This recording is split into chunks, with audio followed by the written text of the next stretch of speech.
Deo, my sin Deo.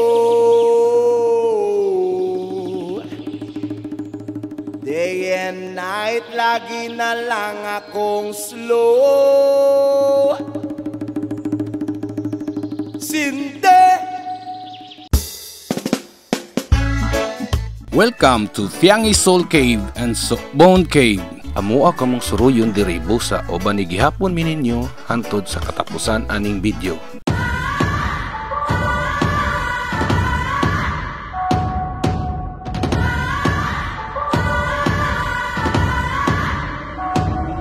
Welcome to Bone Cave.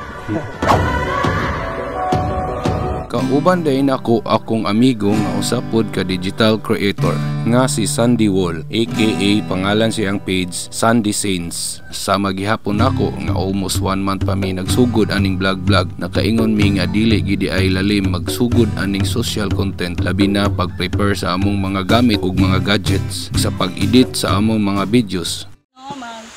Dili pa ta manulod magpailayla dik sa inyo sir. Ako dai si Russell Ganadin, isa ka cave guide dili sa Bone Cave. Bago dahil mi musulod sa cave no, nagpa-briefing dahil sila gamay about sa rules and regulations and safety og unsay dapat buhaton. Then nagpray og nangayo mig sa itaas og guide nga pag-uban nga walay kakulian sa among pagsulod og makagawas mi nga kompleto. Bless the Lord, oh my soul, oh my soul, I worship His holy name.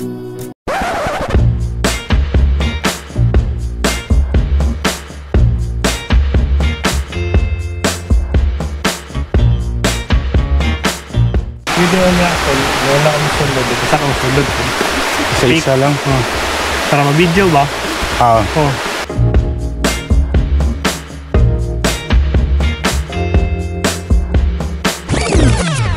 Esse até o chão, esse é bom de todo não. Esse até o chão. Dali siya mao ni gitawag nga Fiangi Soul, mao na ning cave. Ang entrance sa Fiangi Soul is gamay jud siya, singkit siya nga cave ang Fiangi Soul po. So be careful lang po ta ang atong kanang iano ang pag-safety nato pagsulod sa cave po. Thank you and good luck sa atong tanan. Amo na niya ang entrada sa Fiangi Soul. Tara atong sudlon. So, yun na kagamay ang bangag diri sa. Kasi style ano yung pagsulod mo? Okay, okay. So, nil na to ni. Okay, ana. Yes, patagilid ta.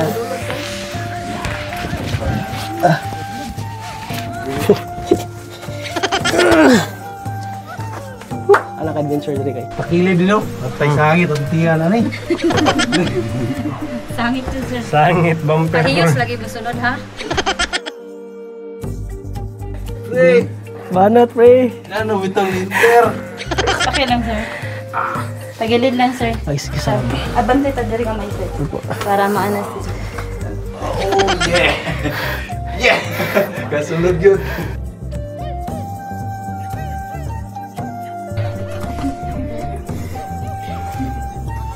Diba nag-liptex sa mga kasbalay? Nalay ka diri. Mas pahiyos sa tulay. Siguro na siya mamoy. Lamang yun ay ning gamay ko. Usok ra ba? Ay, pwede na video niya. Ibalik picture tatanan. No? Sige, sige. Fiangi Soul, Yiblaan word meaning kikipot na bangag. It is classified as E-class cave, which makes it generally safe for inexperienced visitors. There are no known threatened species or significant archaeological, geological, natural history, cultural, or historical values associated with the cave. Fiangi Soul is located right beside Subon Cave in Talambato, Matanao.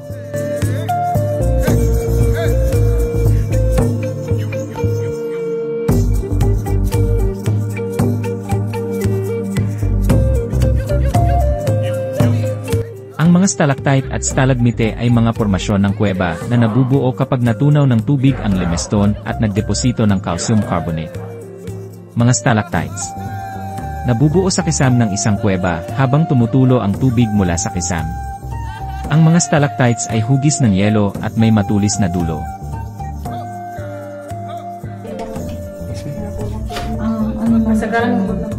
Dili lang po naman kaisa mga Wala na gitawag nila ulo. Kaisa nga mag-seminar.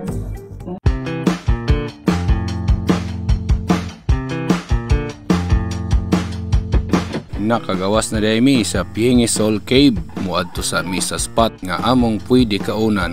Makarelax diring dapita kay naay gagmayng pools nga imong lantawon while ikaw gakaon. Thank you kay Ma'am Jean sa chukumutso. Kay Jabi. Absolute. Chukumutso pa rin. Ding-ding. Plato kutsara. Baul. Baul na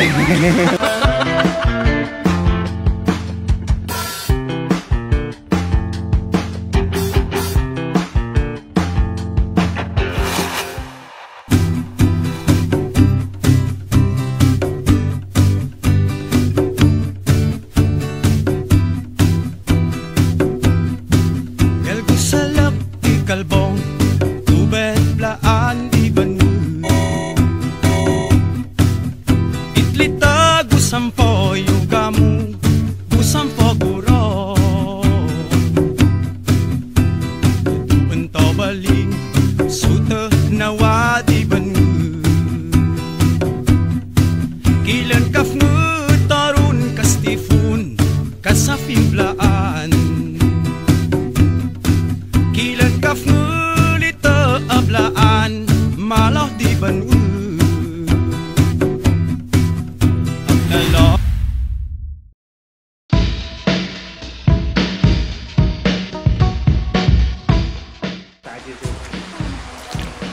Pasok po tayo dito sa cave. Muna ang entrada sa Sockbone Cave. Karon kay humanaman ta sa Piengisol Cave, diri napunta sa Sockbone Cave. Pahibalo di ay no, mas nga mo nang utana ang Piengisol Cave di ay ugas siyang cave, walay tubig. Pero nagamoist lang ang iyang ibabaw. Tapos ang kaning Sockbone Cave, basa ni siya na ay tubig nga taga tiil ra na to, taga bagtak. Ang Subon Cave ay pinangalanan ng mga residente ng Asbang, Matanao. Ang pangalan ay nagmula sa terminong blaan na subon na isinalin sa baho o mabaho. Maraming kamanghamanghang at kakaibang species ng troglofauna at stegofauna ang makikita sa Subon Cave, na mahalaga para sa pagpapanatili ng mga prosesong ekolohikal na kapaki-pakinabang sa populasyon ng tao. Ang Subon ay mayaman din sa mga speleothems, na mga calcified limestone formations tulad ng mga column, limestone dam, bedrock formation, curly curtains, flowstones, shields, pebbles at gravels, at boulders na makikita sa buong kuweba. Tagasang, ma'am. Abot tayo mo dali, ma'am. Pagkagot, sir. Nagyagot mo, layo. Ano naman to dali? Gitawag nila nga rainstone da ka? Rainstone? Rainstone da. Guys, mga siya o rice pirasis.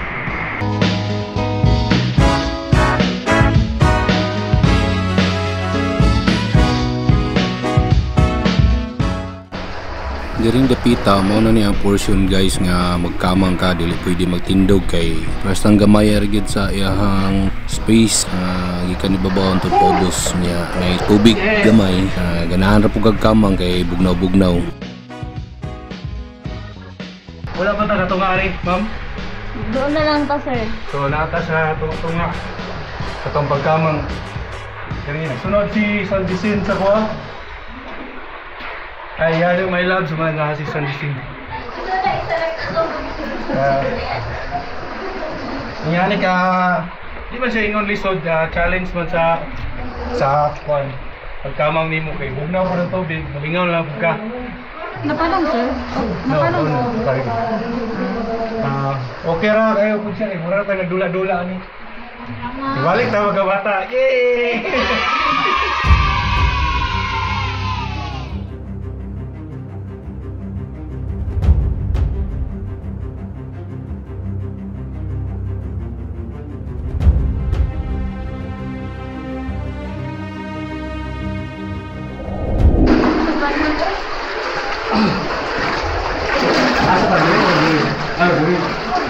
Picture.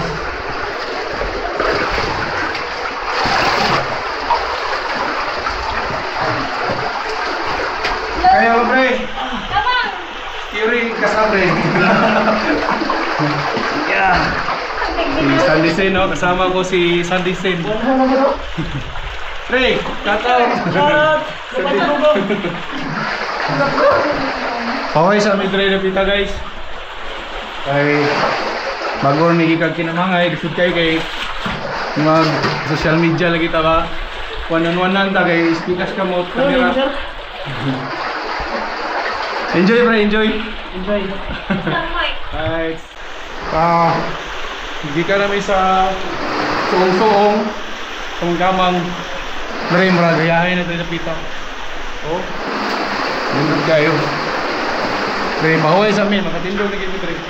First time ginawa ni mo sa cave. Ano yung mga sayaw nga na-inis, dito-bit na yung mga bats. Na yung mga bats na ginagmay. Di ba kayo sa inyo hadlo? Wala sir. Ako yung nista hanggang? Oo, sa sayaw. Kaya guys, na yung mga bats. Nagmay nga mga kwaknet, kabog, o ginatawag ito, isa pa.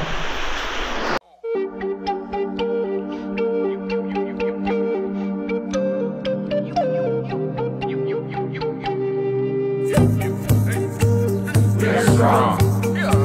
We are proud. We are one.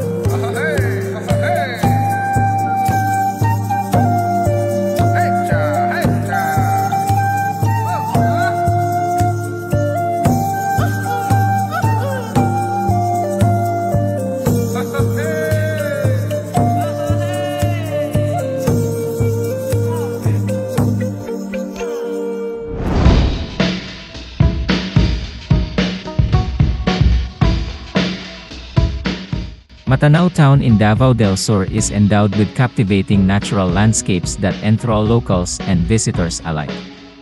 One of its most notable attractions is the enchanting Subon Cave, which has a 200 at 20-meter long horizontal entrance. Its width ranges from 4 to 6 meters, and its height is 5 meters. This cave is friendly to the new cavers. Subon Cave is located in Barangay Asbang and is approximately a 2-hour drive from Davao City.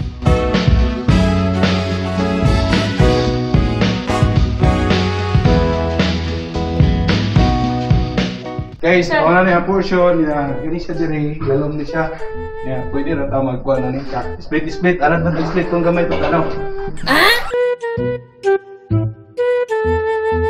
Sos, madaw na pa rin sa Olympic guys. Oh, yeah!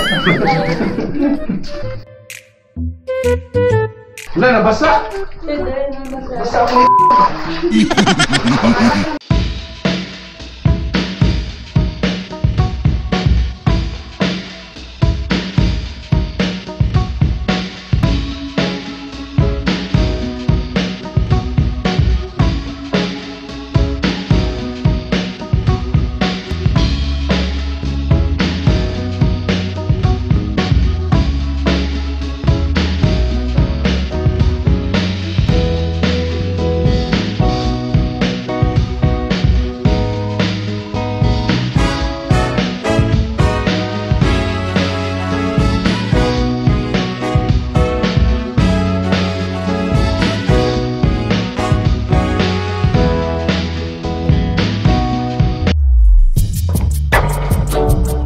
Mga na yung last part sa Subon Cave. Siya ay makita na ibangag rin nga dako. Oh. Or sa tawag na pre? Sunset. Manhole. Dako kay nga manhole. Lubat na mo ang spot ba nga plus light. Ganyan lang nabilin. Muna ko sa suga na napalit. Modern na sugang napalit ni Sandy, pinakadako. Dira guys. Yan po kapaon. Ambot kaya nun ko nagambak rin, pero mabaw naman ko ni dire. Sugay ka sa lights, ganun lang. Mabaw ni ang tubig dire. Pag lalom-lalom na ibinagi, siguro mga ambak na ni. Yeah, mawara to guys. Okay, pauli.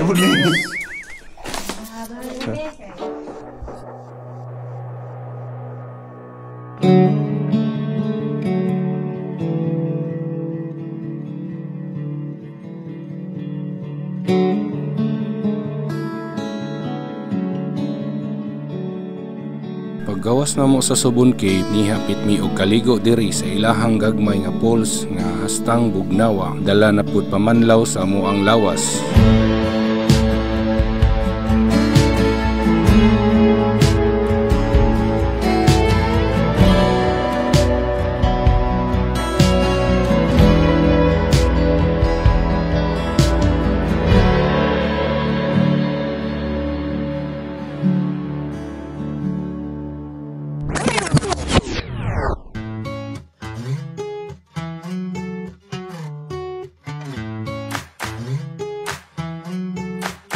Yeah, I wake up in the morning, pour myself a big strong cup of Joe.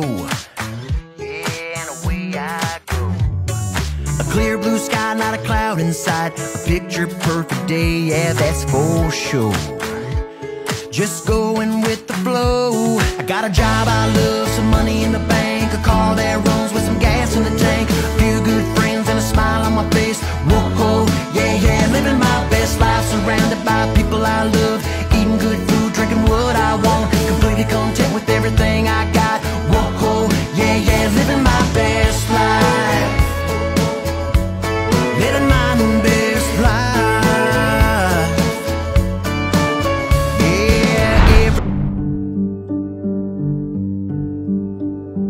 Oh, holy night, the stars are brightly shining.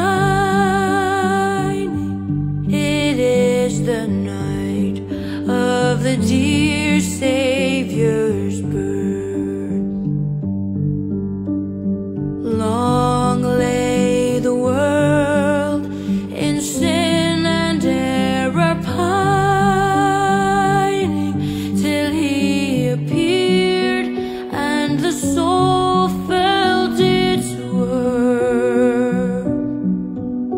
A thrill of hope, the weary world rejoices, for yonder breaks a new and glorious morn.